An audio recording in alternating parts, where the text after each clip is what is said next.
It's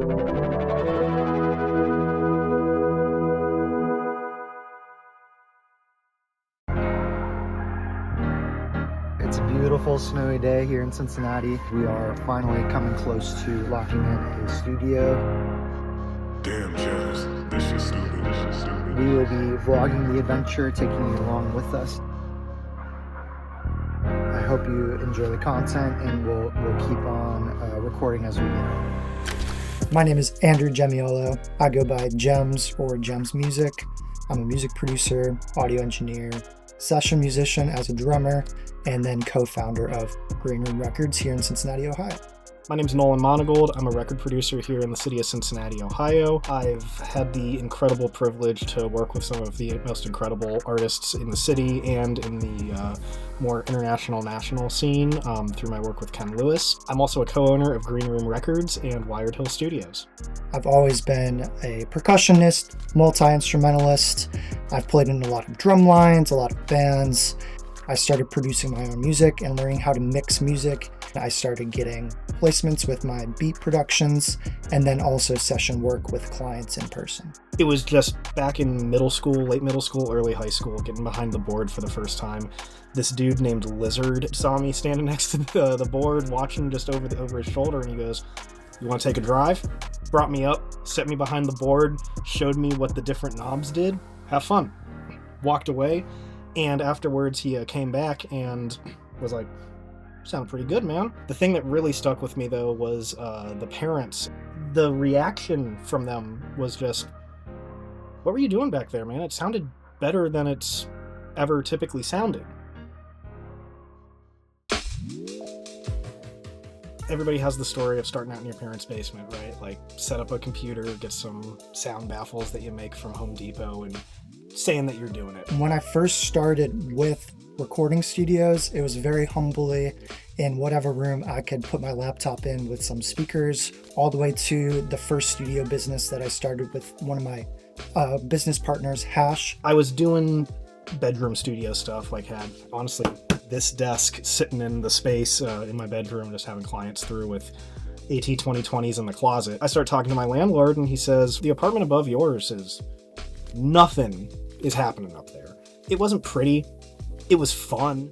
We spent extra time, like we created a stencil, and like we were allowed to do whatever we wanted. Spray paint the walls, sure. He and we started a recording studio business called Culture Audiovisual Productions that was located in Morgantown, West Virginia. We started out at a recording radio station building that was vacant for a little bit. We eventually grew out of it and sought a new commercial lease. That lease was, in fact, a old dental office building. I fell into this experience where time was not the driving factor behind the performances and behind the sessions. People knew the password that needed to know to my front door, to the attic. And these are trusted musicians. Some of the best touring musicians in Cincy nowadays would just come over, and there was this whole community of other house venues like the Reef, the Amish Motel, the Victor House. Ever since getting that bug of being able to just like have the people pop by whenever they needed to, I've been looking for a space that I could actually develop more of that mentality in. From there, I moved here to Cincinnati, Ohio. That's when I eventually worked into meeting Nolan Monigold with Monigold Studios. That studio was already pretty established at the monastery, but Nolan Monigold was there before I started leasing there with him. And that's where our journey kind of started together. I had just started interning with Ken Lewis at that time as well. There were some doors opening. I was looking down the barrel of a lot of different opportunities. One of our partners went back to school and moved on with some career stuff. One of our other partners developed more of a home studio facility thing. Jemz and I just were kind of looking at each other like, okay, we can either take that route and do more home studio stuff, not have a studio to hang over our head and all that, or we can kick the can, so to speak. We started looking at different facilities. Yeah, so the hunt for a new studio was really challenging, mainly due with the freedom of running the business that we needed to, along with having a space that was within our budget.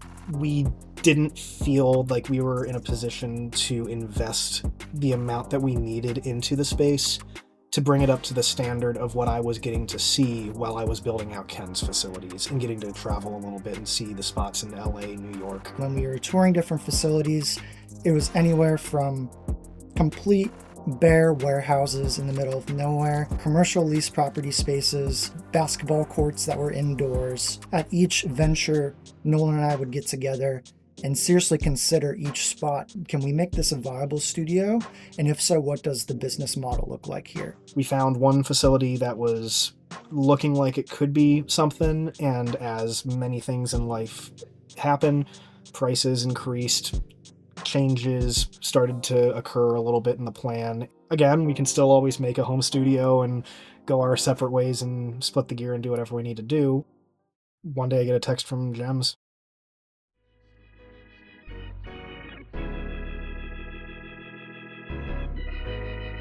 This could be fun.